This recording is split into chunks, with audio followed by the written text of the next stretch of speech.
Giving families more public school options to get a quality education. Thanks for joining us. I'm Lois Tomey. I'm Chris Safadi. Yesterday, the Florida Senate passed a comprehensive package of education legislation called Learn Local. It's designed to make schools more competitive.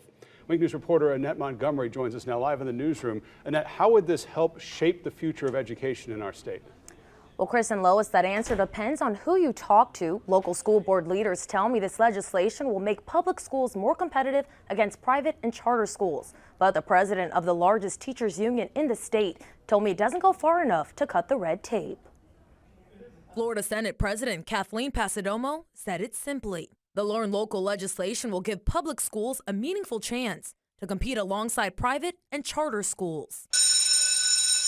Not everyone agrees. Unfortunately, I don't think that legislation goes far enough. There are certainly some good pieces in that legislation, but they're calling it a deregulation bill and that it was going to cut red tape.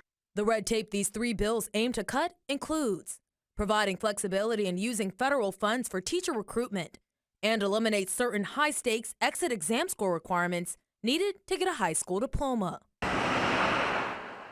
Local school board members thinks it makes public schools more competitive. It makes it difficult to compete on a leveling field if you have all these extra regulations that we have.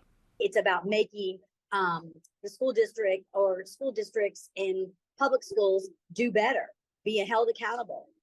Competition, I feel like, is always good, and it allows for people to make sure they are doing better.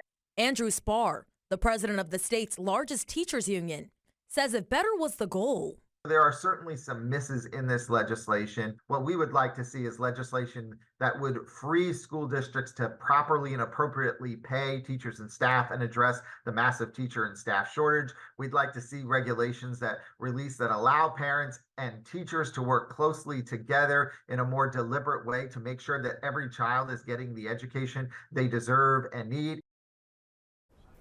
And this legislation still needs to pass the House. Now, Spar told me in order for it to hit the mark, he thinks it needs to, quote, take politics out of the school and return control to local school districts. Live in the newsroom, Annette Montgomery, Wink News. All right, thank you very much, Annette.